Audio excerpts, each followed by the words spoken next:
좋아요와 댓글, 구독, 알림 설정까지 놓치지 마세요. 뉴스 속 경제 이슈는 더 쉽고 깊게, 최신 고용 동향은 더 빠르게 전해드리는 고용브리핑 365 시간입니다. 윤솔 기자와 함께합니다. 어서 오세요. 안녕하세요. 네, 오늘 어떤 이슈가 있을까요? 네, 오늘은 일회용품에 대한 이야기를 해볼게요. 그동안 카페 안에서 커피를 마시고 갈 때는 종이컵을 쓸 수가 없었죠. 네. 그런데 앞으로는 이때도 종이컵을 쓸 수가 있게 됩니다.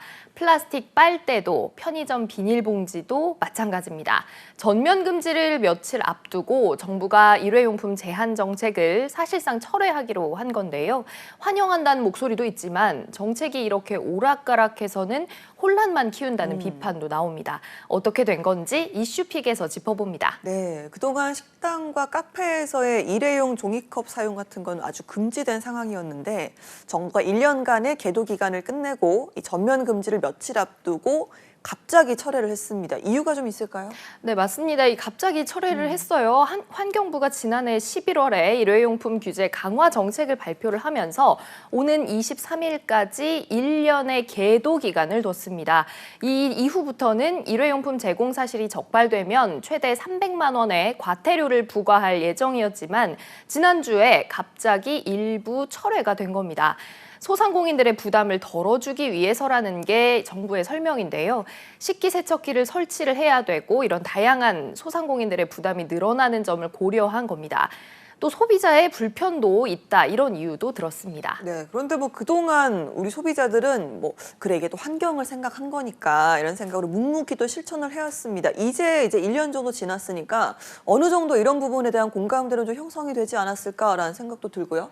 네, 시민들은 그동안 불편함을 감수하면서 애써서 실천하고 참여해왔던 분들이 참 많으시죠. 실제 지난해 환경부 여론조사에서도 일회용품 절감이 필요하다는 응답자가 97%, 또 규제 강화가 필요하다라는 응답자가 87%에 달했습니다. 국민권익위 설문조사에서도 마찬가지로 응답자 83%가 일회용품 사용 규제 강화 필요성에 공감한다 이렇게 답을 했었습니다. 네, 자 그렇다면 소상공인들의 반응도 좀 궁금한데요. 계도 기간 만료가 며칠 남지 않은 상태에서 철회가 됐습니다. 이미 일회용품을 줄이기 위한 제품들을 마련한 분들의 경우에는 참 손해가 또 클 것 같기도 하고요. 그렇습니다. 이 소상공인들 내부에서도 일부 환영하는 분들도 계십니다. 플라스틱 빨대는 커피점 등이 규정 준수를 위해서 가격이 2.5배 비싼 종이 빨대를 갖춰야 하고 또 종이컵 사용 금지로 이 다회용 컵 세척을 위한 인력을 고용해야 하는 이런 부담들이 있기 때문입니다.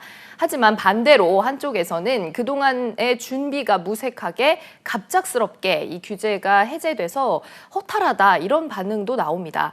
종이컵이나 플라스틱 빨대 대신 대체품을 착실히 준비를 해왔고 또 관련 제품과 인력 준비를 이미 끝낸 분들도 많기 때문입니다. 그러니까요. 사실 계도 기간 종료가 며칠 남지 않은 상태였기 때문에 당황스러운 분들도 많으실 것 같습니다. 그런데 이런 소상공인들의 불편함이라든지 비용 증가 이런 부분은 이미 제도를 도입하기 전부터 예상이 됐던 문제 아닐까요? 네, 그렇습니다. 그런 부분도 상당히 많이 지적되고 있어요. 이 소상공인뿐 아니라 소비자의 불편까지 이런 얘기들은 애초에 규제 도입을 할 당시 이미 검토가 됐던 사항들입니다.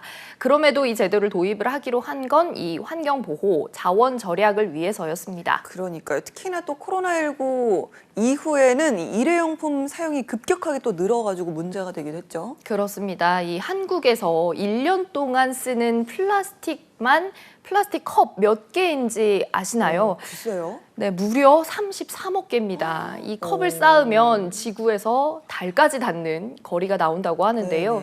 2020년 기준 한국의 1인당 연간 플라스틱 포장재 소비량은 67.4kg으로 세계 2위 수준이고요. 또 종이컵을 포함해서 지난해 국내에서 발생한 일회용품 쓰레기는 70만 톤 수준이라고 합니다. 야, 이 정도면 그냥 제가 막연하게 생각했던 양을 아주 초월하는 굉장히 많은 양이긴 하네요. 그렇습니다. 아무래도 수치로 들으면 더 확 와닿으실 것 네네. 같은데요. 이만큼의 일회용품 가운데 60% 이상이 음식점과 상점을 포함한 이 소규모 사업장에서 나왔기 때문에 이런 정책들을 실행하기로 했었던 겁니다. 그런데 사실상 이 제도를 철회를 하면서 정부의 일회용품 정책과 환경보호 의지가 후퇴한 게 아니냐는 지적이 나오는 겁니다. 환경단체들도 즉각 반발했는데요. 정책이 규제 중심으로 가야 한다는 의견이 모이고 있는데 오히려 환경부가 본연의 역할을 하지 못한 채 뒷걸음질 치고 있다는 겁니다. 네. 그런데 기억을 되짚어 보면요. 이렇게 환경 규제 방안을 아주 거창하게 꺼냈다가 현장에서의 반발을 이유로 걷어들인 것, 이번이 처음은 아니잖아요. 네, 또 다른 사례로 일회용컵 보증금제가 있습니다. 네네. 이딴 시행착오 끝에 시범 운용 단계에서 폐지된 전례가 있는데요. 포장 쓰레기를 줄인다는 취지로 시도했던 이 묶음 상품 할인 판매 금지 조치도 같은 수순이었습니다. 이런 패턴이 반복이 되면 현장의 혼란이 가중되는 건 물론이고 정책 효율성이 떨어지거나 또 신뢰도가 낮아지는 것, 또 예산 낭비 등의 부작용도 커질 수밖에 없습니다. 이 때문에 문제라는 지적이 계속 나오고 있습니다. 네, 자 그렇다면 해외의 경우도 좀 살펴보겠습니다. 환경보호라는 문제에 있어서 비용과 불편함을 감수하는 그런 추세 아닙니까? 네, 그렇습니다. 국제사회는 이 일회용품으로 인한 환경 오염을 막기 위해서 탈플라스틱 협약 논의를 진행하고 있습니다. 최근에 공개된 유엔 국제 플라스틱 협약 초안에는요, 플라스틱 재활용 확대를 넘어서 생산과 사용 자체를 줄이는 내용까지 포함이 돼 있습니다. 동남아시아와 아프리카 저소득 국가들도 최근 들어서 이 환경 규제를 대폭 강화하고 있는 상황입니다. 그러다 보니 이 플라스틱 빨대와 젖는 막대 사용 금지 계도 기간을 사실상 무기한 연장한 걸 두고 플라스틱 오염을 종식하려는 국제사회 흐름에 역행한다는 지적까지 나오는 상황입니다. 네, 이번 조치로 소상공인들의 부담은 좀 줄 수 있겠지만 장기적으로 봤을 때 이 일회용품 줄이기는 더 어려워지게 될 텐데요. 환경부의 대책은 어떻게 나왔습니까? 네, 환경부는 이 종이컵 금지 대안으로 분리배출을 통한 재활용률 제고를 제시하고 나섰습니다. 식당에서 주로 사용하는 종이컵처럼 음료가 담기는 안쪽만 폴리에틸렌으로 코팅된 컵은 이 코팅을 벗겨내고 종이 부분만 살려서 재활용하기 어렵지 않다라는 건데요.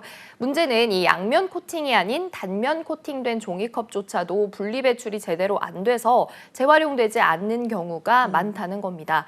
게다가 종이컵 재활용률은 이 환경부 추산으로도 13%에 불과한 실정입니다. 네, 그러면 환경부는 종이컵 분리배출로 어떻게 재활용률을 높일지도 고민을 해야 하는 시점인 건데요. 구체적인 방안이 나왔습니까? 네, 일단 환경부는 보다 정교한 시스템을 마련한다라는 이 거시적인 방향을 제시하고 있습니다.